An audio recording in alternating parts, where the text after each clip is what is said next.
Hello നമസ്കാരം, വീണ്ടും നമ്മുടെ ലാവോ യാത്രയിലേക്ക് സ്വാഗതം.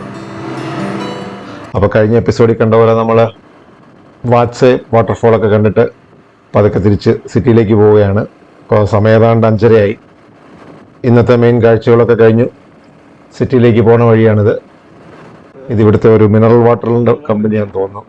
നമ്മൾ പോകുന്ന വഴിക്ക് ബോട്ടിലിൽ വാട്ടറൊക്കെ ഫില്ല് ചെയ്യുന്ന കാണാം. സിറ്റി എടുക്കാറാകുമ്പോൾ ഒരു ബോട്ടിലിംഗ് യൂണിറ്റാണ്. അങ്ങനെ സിറ്റി എടുക്കാറായപ്പോഴത്തേക്ക് ചെറിയൊരു സ്മാരകം ഉണ്ടായിരുന്നു. ഒരു ആർച്ച് കണ്ടുകൊണ്ട് നിർത്തിയതാണ്. അവിടെ വലിയൊരു സ്റ്റാച്യു ഒക്കെ കാണാം. അതെന്താണെന്ന് നോക്കാമെന്ന് വിചാരിച്ച് അകത്ത് കയറി. ഇതിവിടുത്തെ ഫസ്റ്റ് പ്രസിഡന്റിൻ്റെ ഒരു മെമ്മോറിയൽ പാർക്കാണ്.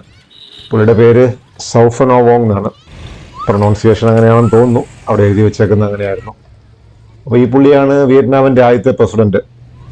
നമ്മൾ നേരത്തെ ചരിത്രം പറഞ്ഞപ്പോൾ കേട്ട പോലെ 1975 കമ്മ്യൂണിസ്റ്റ് വിപ്ലവം നടന്നപ്പം പുള്ളിയാണ് ആദ്യമായിട്ട് പ്രസിഡന്റ് ആയത്. അപ്പോൾ ഇദ്ദേഹത്തിൻ്റെ സ്വദേശം ഈ ലുവാങ് പ്രഭാങ്ങാണ്. അതുകൊണ്ട് പുള്ളിക്ക് വേണ്ടിയുള്ള ഒരു സ്മാരകമാണ്. ചെറിയൊരു പാർക്കും വൈകുന്നേരം ആൾക്കാരൊക്കെ വന്നിരിപ്പുണ്ട്, കുട്ടികളൊക്കെ കളിക്കുന്നു. നല്ലൊരു ഹൈറ്റുള്ള പ്രതിമയാണ്. 1905 ജനിച്ചു, പിന്നെ 1990 മറ്റാണ് മരിച്ചെന്ന് തോന്നുന്നു. അതാണ് ലാവോയിലെ ഫസ്റ്റ് പ്രസിഡന്റിൻ്റെ സ്മാരകം. അവിടുന്ന് പിന്നെ ഹോട്ടലിലേക്ക് ജസ്റ്റ് ഒരു 2 കിലോമീറ്ററേ ഉള്ളൂ. പതുക്കെ സന്ധ്യയാവാൻ തുടങ്ങി. വൈകുന്നേരം ആയപ്പോഴത്തേക്ക് കുറച്ചൊക്കെ തിരക്കുണ്ട് റോഡിൽ. കൂടുതലും 2 വീലറുകളാണ്. സൗത്ത് ഈസ്റ്റ് ഏഷ്യയിലെ ഏത് കൺട്രി പോയാലും റോഡിൽ കൂടുതലും 2 വീലർ ആയിരിക്കും. അപ്പോൾ അതിൻ്റെ ഇടയ്ക്കൂടെയൊക്കെ കട്ട് ചെയ്ത് നമുക്ക് പോകാൻ കുഴപ്പമില്ല. അങ്ങനെ ഒരു 6:30 കൂടി തിരിച്ച് റൂമിലെത്തി.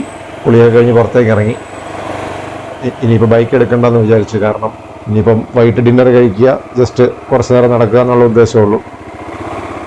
അപ്പോൾ ചെറുതായിട്ട് വിശക്കുന്നുണ്ടായിരുന്നു. അപ്പോൾ പുറത്തിറങ്ങി ഹോട്ടലിനടുത്ത് തന്നെ ചെറിയൊരു റോഡ് സൈഡ് സ്റ്റോൾ റെഡി ആയിട്ടുണ്ടായിരുന്നു. അവരും ഫ്രഷായിട്ട് ഗ്രിൽ ചെയ്യാൻ വേണ്ടി ചെറിയ സാധനങ്ങൾ, ഫിഷ്, പിന്നെ മീറ്റ് ചെറിയ സ്റ്റിക്കിൽ കോർത്ത് ചെറിയ ചെറിയ പീസുകളാക്കിയുള്ള പല ടൈപ്പ് വെറൈറ്റി സാധനങ്ങളായിരുന്നു. അപ്പോൾ അവിടെ ഇരുന്ന ഒരു മിക്സ് പ്ലേറ്റ് അവിടെ നിന്ന് മേടിച്ച് കഴിച്ചു. ലുവാങ് പ്രഭാങ് ഒരു ചെറിയ സ്ഥലമാണ്. അപ്പോൾ നമുക്ക് സിറ്റിക്കകത്ത് കാണാൻ അത്യാവശ്യം നടക്കാനുള്ള ദൂരമേ ഉള്ളൂ. എന്നാൽ പിന്നെ നൈറ്റ് മാർക്കറ്റിൻ്റെ സൈഡിലേക്ക് തന്നെ പോകാം. പക്ഷെ വേറൊരു വഴി എടുത്തു. കാരണം ഇന്നലെ ഷോർട്ടായിട്ടുള്ള റോഡ് വഴിയാണ് പോയത്. ഇന്നെന്നാൽ പിന്നെ കുറച്ചൊന്ന് കറങ്ങി പോകാമെന്ന് വിചാരിച്ച്. അപ്പോൾ അതിലെ പോകുമ്പോഴത്തേക്ക് അവിടെ ഒരു മെയിനായിട്ട് അവരുടെ ഒരു ബസാർ പോലെയാണ്. കൂടുതലും റീറ്റെയിൽ ഷോപ്സൊക്കെ ഉള്ളൊരു സ്ഥലം കണ്ടു. ഇവിടെയാണെങ്കിൽ ധാരാളം കടകളുണ്ട്. ജുവലറീസ്, ചെറിയ തുണിക്കടകൾ, കൂടാതെ ധാരാളം റെസ്റ്റോറൻറ്റുകളൊക്കെ ഉണ്ട് അവിടെ. ഫുഡ് സ്ട്രീറ്റിനെ വെച്ച് നോക്കുമ്പോൾ റെസ്റ്റോറൻറ്റ് കുറച്ചുകൂടെ കോസ്റ്റ്ലി ആയിരിക്കും. പിന്നെ റിലാക്സ് ആയിട്ടിരുന്ന് ഡിന്നറൊക്കെ കഴിക്കേണ്ടവർക്ക് റെസ്റ്റോറൻറ്റുകൾ ഇഷ്ടംപോലെ അവൈലബിൾ ആണ് ഇവിടെ ഈ ഏരിയയിൽ. അത്യാവശ്യം നല്ല വൈബാണ്. ഇതിവിടുത്തെ ഒരു സൈക്കിൾ റെൻ്റൽ ഷോപ്പാണെന്ന് തോന്നുന്നു. ഇവിടെ ഇങ്ങനെ MTB സൈക്കിളൊക്കെ വാടകയ്ക്ക് എടുക്കുക. അങ്ങനെ കുറേ ട്രെയിൽസുകളുണ്ട്. ഇതിൽ ഓടിക്കാൻ പറ്റുന്ന മൗണ്ടൻ ട്രെയിൽസുകൾ കുറേ ഉണ്ട്. അപ്പോൾ അതുകൊണ്ട് അതും ഒരു ആക്ടിവിറ്റിയാണ് ഇവിടുത്തെ.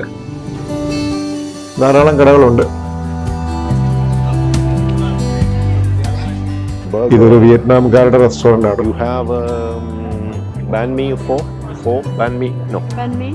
അവിടുത്തെ മെനു ഒക്കെ ഒന്ന് നോക്കി അപ്പം അതൊക്കെ ഫുഡ് സ്ട്രീറ്റിൻ്റെ അങ്ങോട്ട് നടക്കാമെന്ന് വിചാരിച്ചു. കാരണം നമുക്ക് ആ ഫുഡ് സ്ട്രീറ്റിൻ്റെ വൈബ് ഈ റെസ്റ്റോറൻറ്റ് ഇരുന്നാൽ കിട്ടില്ല. കൂടുതൽ ടൂറിസ്റ്റുകളും പിന്നെ ആകെ മൊത്തം ഒരു ലൈവ്ലി ആയിട്ടുള്ള ഒരു അറ്റ്മോസ്ഫിയറാണ് ഫുഡ് സ്ട്രീറ്റിൻ്റെ. അതൊക്കെ അങ്ങോട്ട് തന്നെ നടന്നു. പോണ വഴിക്ക് ധാരാളം ഈ പറഞ്ഞ പോലെ ജ്യൂസ് കടകളെ, ചെറിയ സ്നാക്സ്, പുള്ളിക്കാർ നമ്മുടെ ഉണ്ണിയപ്പം പോലെ ഉണ്ട് സാധനമാണ് ഉണ്ടാക്കി വെക്കുന്നതെന്ന് തോന്നുന്നു. ഇത് നമ്മൾ രാവിലെ കണ്ട മോർണിംഗ് മാർക്കറ്റിന് പാരലായിട്ടുള്ള റോഡാണ്.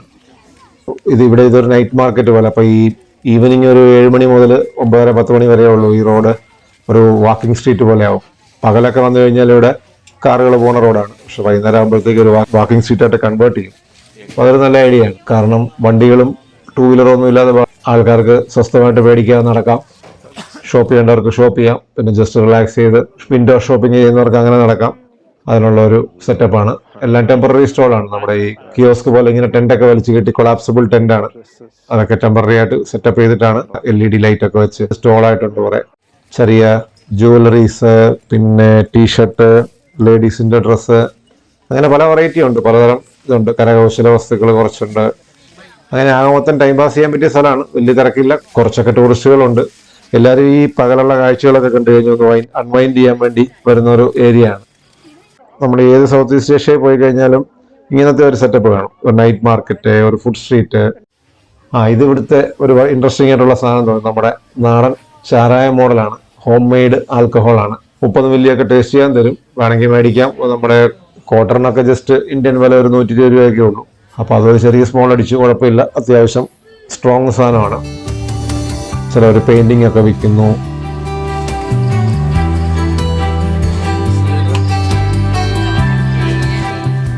അത് കഴിഞ്ഞ് കഴിക്കാമെന്ന് വിചാരിച്ചു. ഏതായാലും ഫുഡ് സ്ട്രീറ്റിനകത്തോട്ട് നൈറ്റ് മാർക്കറ്റ് ഫുഡ് സ്ട്രീറ്റിനകത്തോട്ട് പോകണ്ട, എന്നാലും അവിടെ കഴിച്ചായതുകൊണ്ട് ഫുഡ് സ്ട്രീറ്റിന്റെ പാട്ടും ഡാൻസും ഒക്കെ കേൾക്കുകയും ചെയ്യാം. എന്നാൽ പുറത്തിരിക്കാൻ കുറച്ച് സ്വസ്ഥമായിട്ടിരിക്കാമെന്ന് വിചാരിച്ച് പുറത്തുള്ള ഒരു ചെറിയ റോഡ് സൈഡ് റെസ്റ്റോറൻറ്റിൽ ഇരുന്നു. അവിടെ നിന്ന് ഒരു സൂപ്പി നൂഡിൽസ്, ബീഫൊക്കെ ഉള്ള ഒരു സൂപ്പി നൂഡിൽസ് മേടിച്ചു. ടേസ്റ്റി ആയിരുന്നു, ഫ്രഷ് ആയിട്ട് ഉണ്ടാക്കി തന്ന. അപ്പോൾ അതുകൊണ്ട് ടേസ്റ്റ് ഉണ്ടായിരുന്നു, നല്ല ചൂടും ഉണ്ടായിരുന്നു. അപ്പോൾ ഒരു ബിയറും സൂപ്പി നൂഡിൽസും ഒക്കെ കഴിച്ച് പതുക്കെ ഇന്നത്തെ കാഴ്ചകൾ അവസാനിപ്പിക്കാമെന്ന് വിചാരിച്ചു. ഫുഡ് കഴിച്ചിട്ട് പതുക്കെ ഹോട്ടലിലേക്ക് മെയിൻ ഷോർട്ട് കട്ട് തന്നെ എടുത്തു. അതുകൊണ്ട് ആ നൈറ്റ് ഫുഡ് സ്ട്രീറ്റിനകത്തൂടെ കയറി വേണം പോകാൻ. ഇന്ന് പിന്നെ കൂടുതൽ സമയം നിന്നില്ല. ഇന്ന് അവിടെ എന്തോ മ്യൂസിക് പ്രോഗ്രാം ഒക്കെ ഉണ്ട്, കുറേ പേര് ഇരിപ്പുണ്ട്. പക്ഷെ ഇന്നലത്തെ അത്രയും ക്രൗഡില്ല, ഇന്ന് കുറച്ച് ആൾ കുറവാണ്. അതിലൊരു 10 മിനിറ്റ് റൗണ്ടൊക്കെ അടിച്ച് പതുക്കെ ഹോട്ടലിലേക്ക് വെച്ച് പിടിച്ചു. അങ്ങനെ നടക്കുമ്പോൾ തൊട്ടടുത്ത് തന്നെ വേറൊരു റെസ്റ്റോറൻറ്റിലൊരു ഓപ്പൺ എയർ റെസ്റ്റോറൻറ്റ് ഉണ്ട്. അവിടെ നല്ല പാട്ടൊക്കെ കേൾക്കുന്നു. അതുകൊണ്ട് ജസ്റ്റ് അവിടെ നിന്ന് കയറി നോക്കി. ഒരു നല്ല ഗാർഡൻ സെറ്റപ്പാണ്. ചെറിയൊരു സ്റ്റേജൊക്കെ വെച്ച് ആൾക്കാർ അവിടെ ഫുഡൊക്കെ കഴിക്കുന്നു, എൻജോയ് ചെയ്യുന്നു. ചെറിയൊരു പാട്ടും ഡാൻസ് പരിപാടികളൊക്കെ ഉണ്ട്. അപ്പം അങ്ങനെ കാഴ്ചകളൊക്കെ കണ്ടതൊക്കെ 9 മണിയോടുകൂടി തിരിച്ച് റൂമിലേക്ക് തന്നെ നടന്നു. 9:30 ആയപ്പോഴത്തേക്കെല്ലാം മൈൻഡപ്പ് ചെയ്തു, നേരത്തെ ഉറങ്ങാൻ കിടന്നു.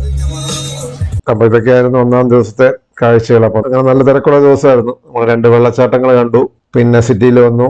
അപ്പോൾ മൊത്തം ഒരു 70-75 കിലോമീറ്ററേ ബൈക്ക് ഓടിയുള്ളൂ. എങ്കിലും നല്ല കാഴ്ചകളൊക്കെ ആയിരുന്നു. ഇനി നമുക്ക് നാളെ ഒരു ദിവസം കൂടെ ലുവാങ് പ്രഭാങ്ങിലുണ്ട്. നാളെയും കൂടെ ഇവിടുത്തെ ലോക്കൽ കാഴ്ചകൾ കണ്ടിട്ട് നാളെ കഴിഞ്ഞ് രാവിലെ ഇവിടുന്ന് തിരിക്കാമെന്നാണ് ഇപ്പോഴത്തെ കണക്കൂട്ടൽ. അപ്പോൾ അങ്ങനെ 4-ാം ദിവസത്തെ നേരം വെളുത്തു. അപ്പോൾ മോർണിംഗ് മാർക്കറ്റൊക്കെ കണ്ടുകൊണ്ട് പതുക്കെ നമ്മൾ അങ്ങോട്ട് പോകണ്ട, വേറെ എന്തെങ്കിലും വെറൈറ്റി കാഴ്ചകളുണ്ടോ നോക്കി പതുക്കെ ഒരു മോർണിംഗ് വാക്കിന് ഇറങ്ങിയതാണ്. അപ്പോൾ നമ്മുടെ വാഴപ്പഴമാണ് ഗ്രില്ല് ചെയ്യുന്നത് അവിടെ. അവിടെ മെക്കോങ് റിവറിൻ്റെ സൈഡിലേക്ക് പോകാമെന്ന് വിചാരിച്ചു. മെക്കോങ് റിവർ ഫ്രണ്ട് ഒരു നല്ല രസമുള്ളൊരു സ്ഥലമാണ്, കാണാൻ ഭംഗിയുള്ളൊരു സ്ഥലമാണ്. രാവിലെ മെക്കോങ് റിവറിൻ്റെ സൈഡിൽ ചെന്നു. നല്ലൊരു കോഫി ഷോപ്പ് ഓപ്പൺ ആയിട്ടുണ്ടായിരുന്നു. എന്നാൽ പിന്നെ നല്ലൊരു സ്ട്രോങ് കോഫി കുടിക്കാമെന്ന് വിചാരിച്ച് അവിടെ കയറി ഒരു കോഫിയൊക്കെ കുടിച്ചു.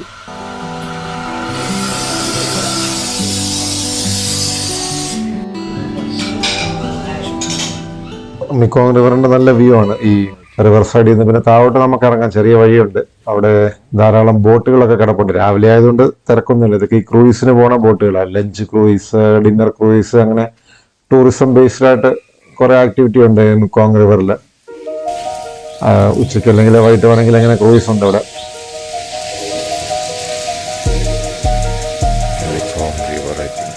പിന്നെ ആ റിവർ സൈഡിലെ ബിൽഡിങ്ങുകളൊക്കെ കണ്ടു കഴിഞ്ഞാൽ പഴയ ഒരു ഫ്രഞ്ച് കണക്ഷനാണ് മൊത്തം. അതായത് പഴയ ഫ്രഞ്ച് കോളനി ആയിരുന്നുകൊണ്ട് ലുവാങ് പ്രഭാങ്ങിലൊരു ഫ്രഞ്ച് ഇൻഫ്ലുവൻസ് കൂടുതലുള്ള സ്ഥലമാണ്. അപ്പോൾ ബിൽഡിങ്ങിൻ്റെ ഒരു സ്റ്റൈലും അതിൻ്റെ ഒരു ആർക്കിടെക്ചറും കൺസ്ട്രക്ഷൻ്റെ സ്റ്റൈലും ഒരു ഫ്രഞ്ച് കണക്ഷൻ തോന്നിപ്പിക്കുന്നതാണ്. ഇവിടെ മുഴുവൻ ടൊയോട്ടയുടെ വാനുകളാണ്. എല്ലാം ടൂറിസ്റ്റുകളെ കൊണ്ട് വരുന്ന വാനുകളാണ്. കുറച്ച് ഹുണ്ടായിയുടെ, കിയയുടെ ഒക്കെ വാനുകളുണ്ടെങ്കിലും ടൊയോട്ട ആണ് നമ്പർ 1.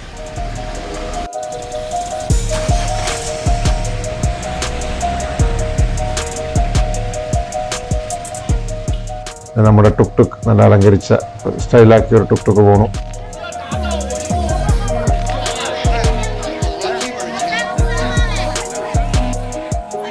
അപ്പോൾ നമ്മൾ നേരെ റിവർ സൈഡിൽ നിന്ന് പതുക്കെ തിരിച്ചു നടക്കാൻ തുടങ്ങി. അപ്പോൾ ഇത് അവിടുത്തെ ഒരു ടെമ്പിളാണ്. മോർണിംഗ് മാർക്കറ്റ് കാണാൻ പോയപ്പോൾ കണ്ട ടെമ്പിളിൻ്റെ വേറൊരു സൈഡാണ്.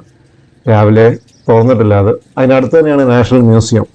അപ്പോൾ നാഷണൽ മ്യൂസിയം കാണാമെന്ന ഉദ്ദേശത്തിൽ അങ്ങോട്ട് പോയത്. പക്ഷേ അത് 9 മണി കഴിഞ്ഞ് തുറക്കുള്ളൂ എന്ന് പറഞ്ഞു.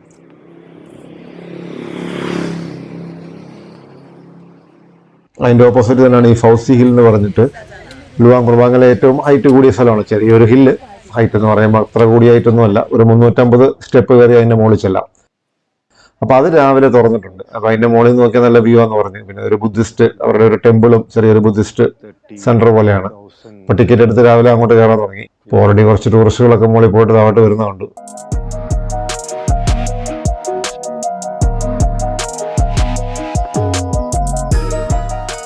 ഒരു 10 മിനിറ്റ് കൊണ്ട് മുകളിൽ ചെല്ലാം. 350 സ്റ്റെപ്പ് കയറി കഴിഞ്ഞാൽ നല്ല ഒരു ഭംഗിയുള്ള സ്ഥലമാണ്.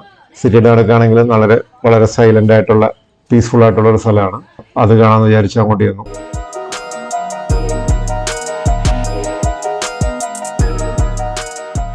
നടപ്പാതയൊക്കെ നല്ല കല്ലുപാകിയ നടപ്പാതയൊക്കെ ഉണ്ട്. അതുകൊണ്ട് നമുക്ക് മുകളിലേക്ക് കയറാൻ ബുദ്ധിമുട്ടില്ല.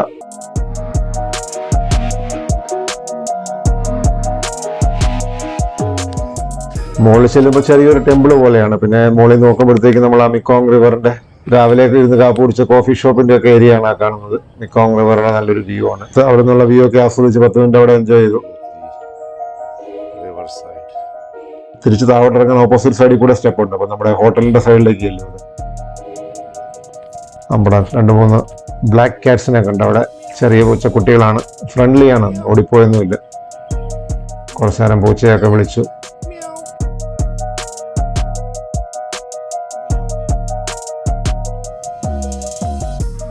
അവിടെ ബുദ്ധന്റെ കുറെ പ്രതിമകളും ചെറിയ പൂജയൊക്കെ ഉള്ള സ്ഥലമെന്ന് തോന്നുന്നു.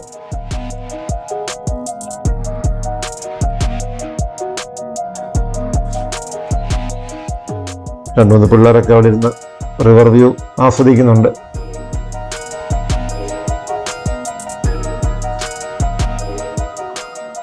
താവോട്ടിറങ്ങുന്ന വഴിക്കും ധാരാളം ബുദ്ധ പ്രതിമകളാണ്. സ്ലീപ്പിംഗ് ബുദ്ധ, സിറ്റിംഗ് ബുദ്ധ, ബുദ്ധന്റെ പല ടൈപ്പുള്ള വിഗ്രഹങ്ങളാണ് കൂടുതലും.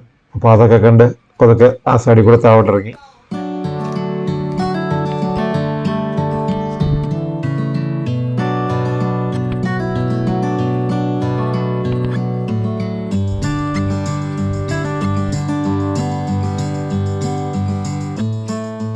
എട്ട് മണി കഴിയുമ്പോഴത്തേക്കും ഹോട്ടലിൽ ബ്രേക്ക്ഫാസ്റ്റ് റെഡിയാവും. അപ്പം നേരെ ഹോട്ടലിൽ ചെന്നു, ബ്രേക്ക്ഫാസ്റ്റ് കഴിച്ചു. അപ്പോൾ ബാക്കി ലുവാങ് പ്രവാങ് ഇന്നത്തെ കാഴ്ചകളൊക്കെ കാണണമെങ്കിൽ നമുക്ക് ബൈക്ക് എടുത്തുകൊണ്ടല്ലേ പോകണം. കുറച്ചൊക്കെ മാറിയൊക്കെയാണ്. അപ്പോൾ അതുകൊണ്ട് ബൈക്ക് സ്റ്റാർട്ട് ചെയ്ത് നേരെ UXO സെന്ററിലേക്ക് പോകാമെന്ന് വിചാരിച്ചു. ആദ്യം UXO സെന്ററിലേക്കാണ് പോകുന്നത്. UXO എന്ന് പറയുമ്പോൾ അൺഎക്സ്പ്ലോർഡ് ഓർഡിനൻസ് ആണ്. അതായത് ഈ 1960s 70s ഭയങ്കരമായ ബോംബിങ്ങിന് ഇരയായ ഒരു സ്ഥലമാണ് ലാവോ. വിയറ്റ്നാമിന്റെ അമേരിക്കൻ യുദ്ധകാലത്ത് ലാവോയിലും അതിഭയങ്കരമായ ബോംബിങ് നടന്നിട്ടുണ്ട്. അപ്പോൾ ഒത്തിരി ഇങ്ങനെ പൊട്ടാത്ത ബോംബുകളുണ്ട്. അന്നത്തെ കാലത്ത് ടെക്നോളജി ഇത്രയും സോഫിസ്റ്റിക്കേഷൻ അല്ലാത്തതുകൊണ്ടും വീണ പല ബോംബുകളും പൊട്ടാതെ കിടപ്പുണ്ട്. അപ്പോൾ അത് ഇപ്പോഴും ഇടയ്ക്കൊക്കെ പൊട്ടിത്തെറിച്ച ആൾക്കാർക്ക് അപകടം വരാറുണ്ട്. അപ്പോൾ അതുകൊണ്ട് അത് കണ്ടുപിടിച്ച് നിർവീര്യമാക്കുക എന്നൊക്കെയുള്ള പരിപാടിയാണ് ഈ UXO സെന്ററിലെ ആൾക്കാർ. അതൊരു UN സപ്പോർട്ട് കൂടി നടക്കുന്ന ഒരു ആക്ടിവിറ്റിയാണ്. പൊട്ടാതെ കിടക്കുന്ന ബോംബുകളൊക്കെ ഡിറ്റക്ട് ചെയ്യുന്നു, നിർവീര്യമാക്കുന്നു, അല്ലെങ്കിൽ ഡിഫ്യൂസ് ചെയ്യുന്നു. അങ്ങനത്തെ ആക്ടിവിറ്റി ഇപ്പോഴും നടക്കുന്നുണ്ടെന്നാണ് പറഞ്ഞത്. വില്ലേജ് സൈഡിലൊക്കെ നമ്മൾ ആ VNDNE കണ്ടായിരുന്നല്ലോ, ഒരു ഹോപ്പ് സെന്റർ. അതും ഇതുമായിട്ട് ബന്ധപ്പെട്ട ഒരു NGO ആക്ടിവിറ്റി ആയിരുന്നല്ലോ. ഫസ്റ്റ് നമ്മൾ ആദ്യത്തെ ദിവസം VNDNE കണ്ട ഹോപ്പ് സെന്റർ. അപ്പൊ ഇവിടെ വാതക കയറി ചെല്ലുമെന്ന് ധാരാളം പൊട്ടാത്ത ബോംബുകളും ഒക്കെ ഇങ്ങനെ അതിന്റെ ഷെല്ലുകളെ, കേസുകളെ കുറച്ചൊക്കെ ദ്രവിച്ചതും തുരുമ്പെടുത്തും ഒക്കെയാണ് ഇങ്ങനെ ഡിസ്പ്ലേ വെച്ചിട്ടുണ്ട്. ശരിക്കും ഈ 2ാം ലോക മഹായുദ്ധത്തിൽ ഇട്ട ബോംബുകളെക്കാട്ടി കൂടുതൽ ബോംബ് ഈ ലാവോയിൽ തന്നെ അമേരിക്ക ഇട്ടിട്ടുണ്ടെന്നാണ് കണക്ക് പറയുന്നത്. അതുകൊണ്ട് വികലാംഗരായവരും യുദ്ധം കഴിഞ്ഞിട്ട് ജീവൻ നഷ്ടപ്പെട്ടവരൊക്കെ ഇഷ്ടം പോലെ പേരുണ്ട്. ഇവർ ഈ കൃഷിഭൂമിയിലൊക്കെ വല്ല പണി ചെയ്യുമ്പോഴായിരിക്കും പൊട്ടാതെ കിടക്കുന്ന ബോംബൊക്കെ പൊട്ടിത്തെറിക്കുന്നത്. മണ്ണിനടി കിടക്കുന്ന ബോംബൊക്കെ അന്നേരമായിരിക്കും പൊട്ടിത്തെറിക്കുന്നത്. അപ്പം അങ്ങനെ പല അപകടങ്ങളും ഉണ്ടാകുന്നുണ്ട്. അപ്പോൾ അതിനോടനുബന്ധിച്ചുള്ള അതിൻ്റെ ചരിത്രങ്ങളെ ബോംബ് നിർവീര്യമാക്കുന്ന അല്ലെങ്കിൽ ബോംബ് ഡിഫ്യൂസ് ചെയ്യുന്നത്, അത് റിക്കവർ ചെയ്ത് ഡിസ്ട്രോയ് ചെയ്യുന്ന ഇതൊക്കെ ധാരാളമായിട്ട് ഇവിടെ എക്സിബിഷനുണ്ട്. ആ എക്സിബിഷനിൽ അതിൻ്റെ ചരിത്രങ്ങളാണ് ഡിസ്പ്ലേ ചെയ്തേക്കുന്നത്. പിന്നെ അതുകൂടാതെ ഇവിടെ ഡോക്യുമെൻ്ററി ഷോ ഉണ്ട്. രാവിലെ ചെന്ന സമയത്ത് ഡോക്യുമെൻ്ററി കൊള്ളാരും കണ്ടില്ല. അതുകൊണ്ട് ആ ഡോക്യുമെൻ്ററി കാണാൻ പറ്റിയില്ല. അപ്പോൾ കുറച്ച് നേരം UXO സെൻറ്ററിലൊക്കെ നിന്നു. 1964 മുതൽ 1973 വരെയാണ് ഈ ബോംബിംഗ് എല്ലാം ഇവിടെ നടന്നത്. വിയറ്റ്നാം യുദ്ധത്തിന്റെ സമയത്ത് വിയറ്റ്നാമിലേക്കുള്ള സപ്ലൈ കൂടുതൽ പൊയ്ക്കൊണ്ടിരുന്ന ലാവോ വഴിയാണ്. അപ്പോൾ അത് മനസ്സിലാക്കി ആ സപ്ലൈ റൂട്ട് തടയാൻ വേണ്ടിയാണ് അമേരിക്ക ലാവോയിലും ബോംബിട്ടത്. അങ്ങനെ വർഷങ്ങൾ നീണ്ടു നിന്ന ബോംബിങ്ങിന് വിധേയമായ ഒരു സ്ഥലമാണ് ലാവോ. ഇതൊക്കെ കണ്ടു കഴിയുമ്പോൾ മനസ്സിലാവും ആത്യന്തികമായിട്ട് യുദ്ധത്തിലാരും ജയിക്കുന്നില്ല എന്നുള്ള കാര്യം. കുറെ ആയുധങ്ങൾ ഉണ്ടാക്കുന്ന ഇൻഡസ്ട്രീസിന് ലാഭം എന്നല്ലാതെ ബാക്കി യുദ്ധം ചെയ്യുന്ന എല്ലാവരും തന്നെ നഷ്ടങ്ങൾ മാത്രമേ സമ്പാദിക്കുന്നുള്ളൂ. അതിനകത്ത് ആത്യന്തികമായി ആരും വിജയിക്കുന്നില്ല. ഇത്രയും വലിയ ശക്തരായ അമേരിക്കയ്ക്കും ഇവിടെ ഒന്നും ചെയ്യാൻ പറ്റിയില്ല. വർഷങ്ങൾ നീണ്ട ബോംബിംഗ് നടന്നെങ്കിലും വിയറ്റ്നാം ആണെങ്കിലും ലാവോ ആണെങ്കിലും അവസാനം അവർക്ക് പിന്മാറേണ്ടി വന്നു. അല്ലെങ്കിൽ ലക്ഷക്കണക്കിന് ലോക്കൽ മനുഷ്യർ കൊല്ലപ്പെട്ടു, അല്ലെങ്കിൽ അംഗവൈകല്യമുള്ളവരായി തീർന്നു എന്നല്ലാതെ ഈ യുദ്ധം കൊണ്ട് ആനന്ദം നേടിയെന്ന് ചോദിച്ചാൽ അതിനൊരു ശരിയായ ഉത്തരവില്ല. അപ്പോഴത്തെ കാലത്ത് അത് സംഭവിച്ചു. ഇന്ന് തിരിഞ്ഞു നോക്കുമ്പോൾ അതൊന്നും വേണ്ടിയിരുന്നില്ല. അതൊരു ഹ്യൂമൻ ട്രാജഡി എന്നുള്ള കാര്യത്തിൽ ആർക്കും സംശയമൊന്നും ഉണ്ടെന്ന് തോന്നുന്നില്ല. ഇനിയുള്ള കാലങ്ങളിലെങ്കിലും ഇതുപോലുള്ള മഹാദുരന്തങ്ങൾ നടക്കാതിരിക്കട്ടെ എന്ന് ആഗ്രഹിക്കാൻ മാത്രമേ നമുക്ക് പറ്റുകയുള്ളൂ. ഇപ്പോൾ അത് കണ്ടിട്ട് തിരിച്ച് നമ്മൾ നാഷണൽ മ്യൂസിയത്തിലേക്ക് വന്നു. ഒരു 10:30 മണിയായപ്പോൾ മ്യൂസിയത്തിലെത്തി, ടിക്കറ്റ് എടുത്തു. ഇതിവിടെ ധാരാളം ടൂറിസ്റ്റുകൾ വരുന്ന ഒരു സ്ഥലമാണ് ഈ നാഷണൽ മ്യൂസിയം. ബേസിക്കലി അതൊരു എക്സിബിഷൻ, പഴയ ഒരു പാലസ്, പഴയ രാജാവിൻ്റെ കാലത്തെ ഈ ആടയാഭരണങ്ങളും രാജാവിന്റെ ലൈഫ് സ്റ്റൈലും അങ്ങനത്തെ കാര്യങ്ങളൊക്കെയാണ് മ്യൂസിയത്തിൽ കൂടുതലും ഉള്ളത്. പക്ഷെ മ്യൂസിയത്തിനകത്ത് നമുക്ക് വീഡിയോ ഒന്നും എടുക്കാൻ പറ്റത്തില്ല. അതുകൊണ്ട് പഴയ പാലസ് പോലുള്ള സ്ഥലത്ത് നന്നായിട്ട് ഡിസ്പ്ലേ ചെയ്തിട്ടുണ്ട് സാധനങ്ങളൊക്കെ. അവിടെ രാജാക്കന്മാരുടെ കാലത്തുള്ള സാധനങ്ങളൊക്കെ ഡിസ്പ്ലേ ചെയ്തിട്ടുണ്ട്. അപ്പോൾ അങ്ങോട്ട് പോണ വഴിക്ക് അവിടെ ഒരു ഫൈൻ ആർട്ട് സെന്റർ പോലെ ഒരു സ്ഥലം കണ്ടു. ട്രഡീഷണൽ ഫോക്ക് ഡാൻസും പിന്നെ ഈ ബാലെ പോലെ അല്ലെങ്കിൽ ഡ്രാമ അങ്ങനെ തനത് കലകളൊക്കെ അത്യാവശ്യം എക്സിബിറ്റ് ചെയ്യുന്ന ഒരു സ്ഥലമാണ്. അപ്പോൾ അവിടെ ചെന്ന സമയത്ത് പ്രത്യേകിച്ച് പരിപാടിയൊന്നുമില്ല, പ്രത്യേകിച്ച് ആക്ടിവിറ്റി ഒന്നും ഇല്ലായിരുന്നു. അവിടെ ക്ലോക്ക് റൂമൊക്കെ അതിനടുത്തായിരുന്നു. അപ്പോൾ നമ്മുടെ ഹെൽമെറ്റും ബാഗുകളും ഒക്കെ അവിടെ വെച്ചിട്ട് വേണം മ്യൂസിയം കാണാൻ പോകാൻ.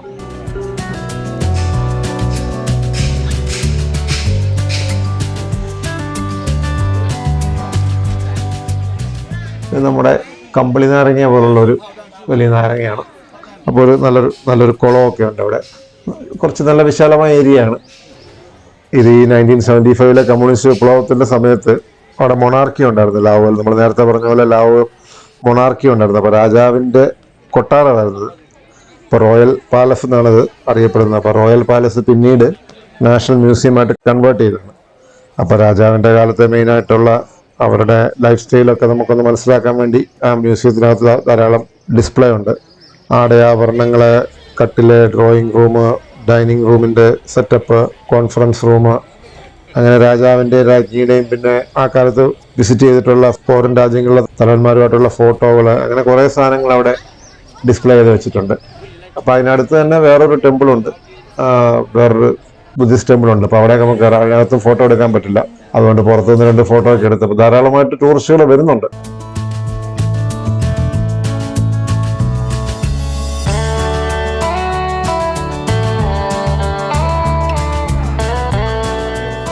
ഇതൊരു ലുവാങ് പ്രവാങ്ങിലെ ഒരു മെയിൻ അട്രാക്ഷനാണ് royal palace national museum plus ഈ ബുദ്ധിസ്റ്റ് സെന്റർ. അപ്പോൾ അത് കണ്ടു കഴിഞ്ഞ് നേരെ നമ്മൾ ഉച്ചയായപ്പോഴത്തേക്കും ഹോട്ടലിൽ ചെന്നു. പിന്നെ ഈ ഹോട്ടലിൽ നിന്ന് നമുക്ക് ചെക്കൗട്ട് ചെയ്യണം പെട്ടെന്ന്. കാരണം ഇന്നലെ പറഞ്ഞ പോലെ നമുക്ക് ആദ്യത്തെ 2 ദിവസം മാത്രമേ ഉള്ളൂ ഈ ഹോട്ടലിൽ അവൈലബിലിറ്റി ഉണ്ടായിരുന്നുള്ളൂ. അപ്പോൾ തൊട്ടടുത്ത് തന്നെയുള്ള ഹോട്ടലിൻ്റെ റൂം അവൈലബിൾ ആയിരുന്നു. അപ്പോൾ അതുകൊണ്ട് നമ്മൾ അങ്ങോട്ട് തന്നെ ബുക്ക് ചെയ്തു.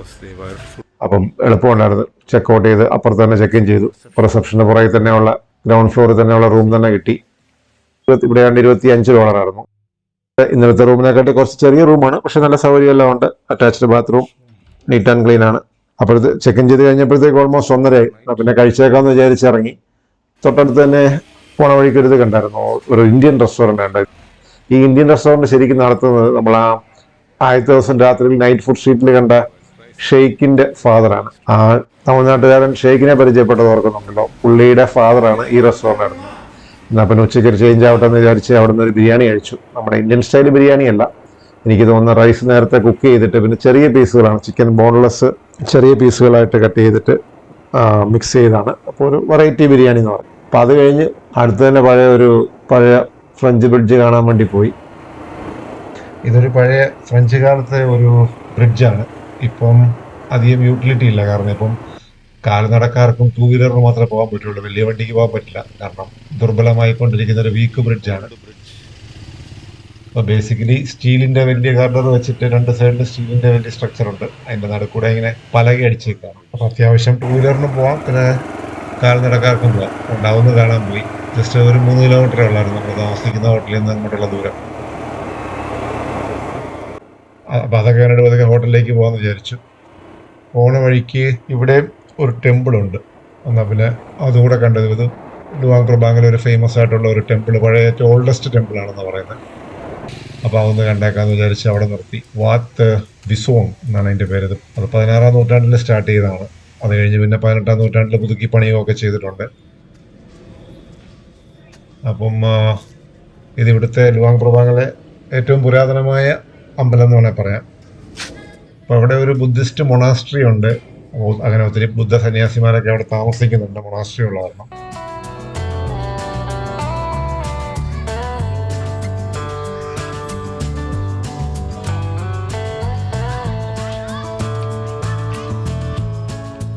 പിന്നെ അതൊരു നല്ലൊരു ശാന്തമായ ഒരു സ്ഥലമാണ്. കൊച്ചുകുട്ടികളൊക്കെ കളിക്കുന്ന കണ്ടു. ഇവിടെയും ഫുട്ബോളാണ് മെയിനായിട്ട്. അവന്മാർക്ക് ബോളില്ല, ഫുട്ബോൾ കിട്ടിയില്ല. അതുകൊണ്ട് അവന്മാർ കാലേ കിടക്കുന്ന ചെരുപ്പ് ഊരി എറിഞ്ഞ് കളിക്കുക.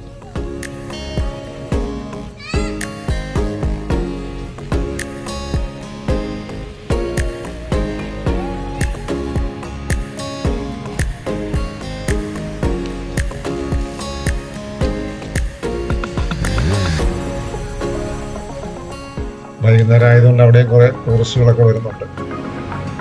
അവിടെ 2 ലെവലായിട്ടാണ്. അവിടെ മൊണാസ്ട്രിക്ക് അടുത്ത് ചെറിയൊരു അമ്പലം, പിന്നെ ഒരു വലിയ അമ്പലം അതൊക്കെ തന്നെ ഉണ്ട്. അപ്പോൾ അവിടെ അകത്ത് കയറി അവിടെ ചെറിയൊരു മ്യൂസിയം പോലെ കുറേ സാധനങ്ങളൊക്കെ വെച്ചിട്ടുണ്ട്. കൂടുതലും റിലീജിയസ് സാധനങ്ങളാണ്, പ്രാർത്ഥനാ പുസ്തകങ്ങളെ, ഈ പറഞ്ഞ പോലെ ബുദ്ധന്റെ സ്റ്റാച്യു, അങ്ങനെ കുറേ സാധനങ്ങളൊക്കെ അകത്തുണ്ട്. പിന്നെ വിശ്വാസികൾക്ക് അവിടെ വേണ്ട പൂജ ചെയ്യാൻ ടിക്കറ്റൊക്കെ ടോക്കൺ എടുത്തു കഴിഞ്ഞാൽ അവർ വേണ്ട പൂജയ്ക്കുള്ള ഒരുക്കങ്ങളൊക്കെ ചെയ്ത് അതിനുള്ള സൗകര്യം ഏർപ്പാടാക്കുന്നുണ്ട്. അപ്പോൾ അവിടെ കുറച്ച് നേരം സ്പെൻഡ് ചെയ്തൊരു ഓൾമോസ്റ്റ് ഹാഫ് ആൻ അവർ. ഇവിടെ പിന്നെ നമുക്ക് അകത്ത് ഫോട്ടോ ഒക്കെ എടുക്കാം, തടസ്സമില്ല. അതുകൊണ്ട് ബുദ്ധന്റെ പ്രതിമയുടെയൊക്കെ ഫോട്ടോ അകത്ത് കയറി എടുക്കാൻ പറ്റി. പിന്നെ അവിടെ അവർ സംഭാവനകളൊക്കെ സ്വീകരിക്കുന്നുണ്ട്, അവരുടെ ചാരിറ്റബിൾ വർക്കും പിന്നെ ഇതിന്റെ മെയിൻ്റനൻസിനും ഒക്കെ ആയിട്ടാന്ന് തോന്നുന്നു. അപ്പോൾ അങ്ങനെ അതൊക്കെ കണ്ടു. നല്ല ഭംഗിയുള്ള സ്ഥലം.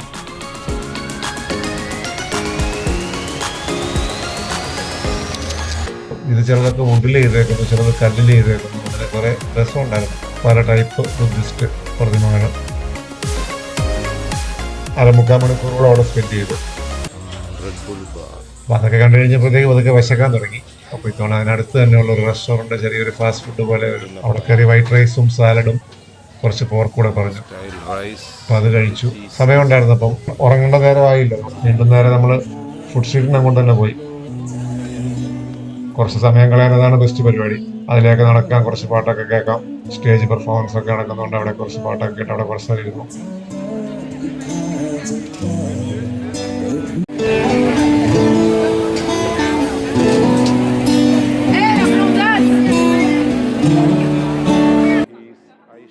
നമ്മൾ ആ ഷെയ്ക്കിന്റെ ആയിഷ റൊട്ടി സ്റ്റോളിൽ പോയി. അത് ആദ്യത്തെ ദിവസം പരിചയപ്പെട്ട ഷെയ്ക്കിന്റെ അടുത്ത് പോയി. ഇന്ന് പുള്ളി നല്ല തിരക്കാണ്. ധാരാളം പേര് പുള്ളിയുടെ സിഗ്നേച്ചർ സ്വീറ്റ് റൊട്ടിയും കഴിക്കാൻ വന്ന് നിൽപ്പുണ്ട്. അപ്പൊ ഷെയ്ക്ക് കാര്യമായിട്ട് എഗ് റൊട്ടിയും സ്വീറ്റ് റൊട്ടിയും ഒക്കെ ഉണ്ടാക്കുന്നുണ്ട്.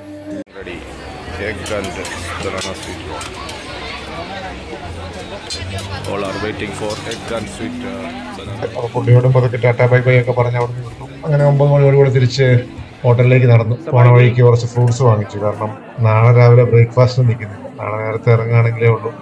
നോങ്കിയാവിൽ പോണ വഴിക്ക് പിന്നെ വേറൊരു കേവ് ഉള്ള ഒരു സ്ഥലമുണ്ട്. കേവ്സ് ഒക്കെ കാണാമെന്നൊരു ഐഡിയ ഉണ്ട്. അപ്പോൾ അതുകൊണ്ട് പിന്നെ ഒരു ഫ്രൂട്ട് ബോൾ മേടിച്ചു നമ്മുടെ ചിക്കു. അപ്പോൾ നമ്മുടെ സപ്പോട്ട ഒരു ബോക്സ് മേടിച്ചു. നല്ല മധുരമുള്ള സപ്പോട്ടയാണ്. നേരത്തെ ഒരു 7 മണിക്കെങ്കിലും ഇറങ്ങാമെന്ന് വിചാരിച്ചു. അപ്പം ബ്രേക്ക്ഫാസ്റ്റ് സാധാരണ ഹോട്ടലിൽ 8:30 റെഡിയാവും. റൂമിൽ ഇൻസ്റ്റന്റ് നൂഡിൽസിന്റെ ഒരു ബൗളും ഉണ്ട്. പിന്നെ 2-3 മുട്ട മേടിച്ചു തരുന്നുണ്ട്. അപ്പോൾ നമുക്ക് എല്ലാം കൂടെ നാളത്തേക്ക് ഒരു ബ്രേക്ക്ഫാസ്റ്റ് അങ്ങനെ തട്ടിക്കൂട്ടി കഴിക്കാം എന്നുള്ള കണക്കൂട്ടലാണ്. അതായത് നാളെ രാവിലെ ഇവിടുന്ന് നോക്കിയാവിനെ തിരിക്കണം. അപ്പോൾ ഇതൊക്കെയാണ് 2 ദിവസം കൊണ്ട് നമ്മൾ ദുവാങ് പ്രവാങ്ങിൽ കണ്ട കാഴ്ചകൾ.